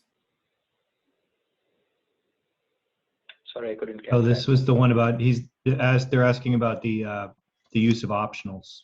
Yeah. It's this question, I think, right? Okay, thank you. Awesome. So using optional as parameter type puts too much responsibility on the caller to wrap their parameter optional. So let me put it in a slightly different way. So never use optional as parameter. So the question is why? So before we go that, optionally use optional only for return type, right? Also, a parameter or field, right? Don't use it as a field either. Let's talk about why it's a terrible idea to use optional as a parameter. So if I were to say public, let's say static, void some, function, and I'm going to say optional of, let's say, a string info, right? So if I were to write the code like this, within this, I'm going to do some work based on what the optional value is. So I'm going to say if, again, not going into syntax elegance at this point, I could say if is present, and if it's present, I can go ahead and say, let's say very simple, right? So you gave, and I can output maybe info dot, or else, an empty, and I can use that for now. So I'm going to print it. Otherwise, maybe I'll go ahead and say else, and I'm going to say output and say, hello, or whatever default I want to use instead of that.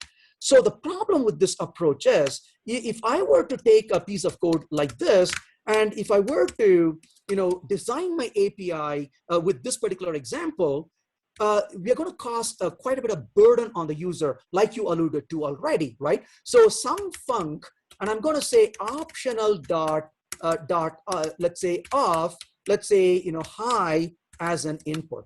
And then I can also say optional of empty, right? So I can say empty, and I can make this call as well, like so. But when I run the code this time, it says you gave hi, and it says hello. But the problem with this code is it's extremely smelly from the point of view of the user. So what do I want to do? What I would like to do really is, rather than working like this, what I would instead do is, let's take this example really quickly, and I would say I have a sum func, let's say 1, and I'm going to remove this part entirely, right? And in this code, my life is easier as well, because I'm going to simply say hello like so. Then I'm going to take the same exact function and I would use overloading and say string info. And then within this, I'm going to simply say, you gave, and simply output the info that's given directly. So our code is less messy, but more important, the benefit of this is now you can see some function one is going to be simply calling with the hi, and the caller will be very happy with us. Or maybe they won't even know that we try to really make things worse for them, so that wouldn't have an effect. But the point really is the 2 lines here are a lot better than those 2 lines here. So this would be something I would definitely have a lot of problem with during code review. And also, tools and techniques can be used to make sure we don't do that code. So as a general standard, do not use optional for parameters. Generally, I use optional as parameters when I'm trying to illustrate some other concept. But of late, even when I do that, I always put a comment saying, don't do this, that's a bad practice. This is only used for illustration purpose. Don't do this at home, right? So that's not something we want to really do. So as much as possible, we should stay away from that. So let's see. So method should always favor ease of calling, absolutely, over ease of implementation. I could not agree more. And while I agree with what you said, in this case, the irony is even the implementation was smelly, right? Because you have to examine that and say, if you gave it to me or didn't give it to me, didn't have to do that at all, because you can just do overloading and be done with it. This is more cohesive, right? So this lacks cohesion and fails single responsibility principle. On the other hand, the code below is cohesive and honors the single responsibility principle. And so design-wise, even for the implementation, it is actually better. So one of the places where you will see developers often use optional is they have learned the idea and they are experimenting with it, which is good, right? We learn by experimenting. So they may try this out and say, hey, look, I'm able to use optional. But then a step further is to say, okay, is that really better or did I make it worse? And that is something we need to really spend the time on. Just because there's a feature, it doesn't mean it's a good use of the feature everywhere we see them. And in all honesty, I've made that mistake myself. I've used it, and then over time, either I realized it or somebody else kind of elbowed me and said, excuse me, why are you doing it? And then you're like, yeah, fine, that's not really elegant. Let's not do that moving forward. So that's generally a good idea to learn from that experience and exercise, if you will.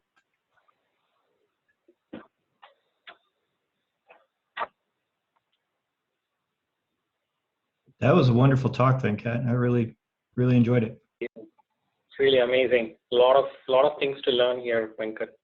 Thanks for sharing your knowledge with us.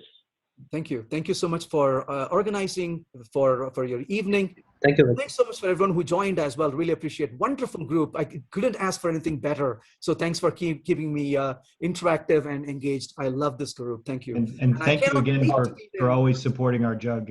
It's an honor having you, and we're very thankful that you're so supportive of us and just JUGs in general. Thank you. Appreciate it. Yeah, thank you. Thank you. Hey, just some housekeeping. If you have not already registered, please register for the raffle at this link that I just pasted in the chat. I'll just give a couple of minutes before I, Todd, you can pull up the link and then do the draw for a couple of folks. Sure. Let's just wait for a couple of minutes and then let the people register for someone who have not yet registered. Oh wow, there's a lot of people who actually registered this. Close to, okay.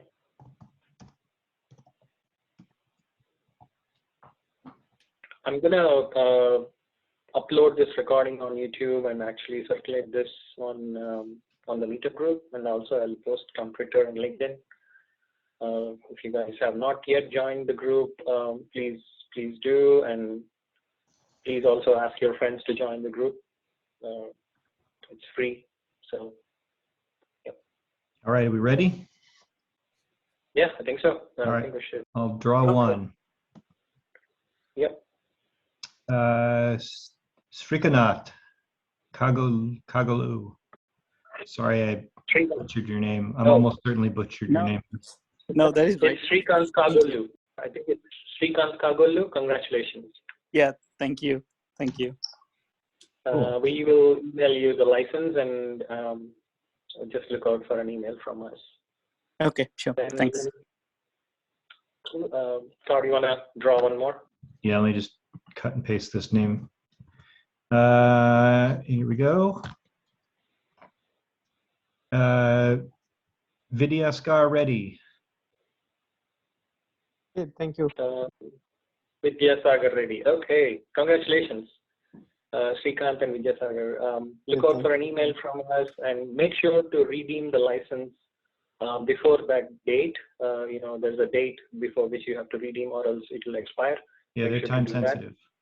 Yeah, sure. Yeah. Thank you. Yeah. And one of us, either me or Subhash, will mail you tonight or tomorrow morning with your license.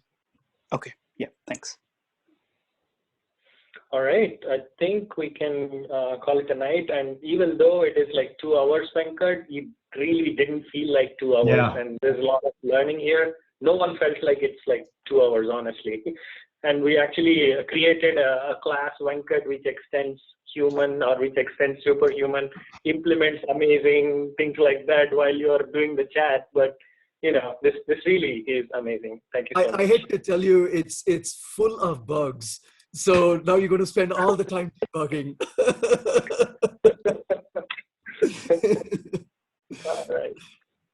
All right, guys. Then we'll call it a night, and have a good evening, everyone.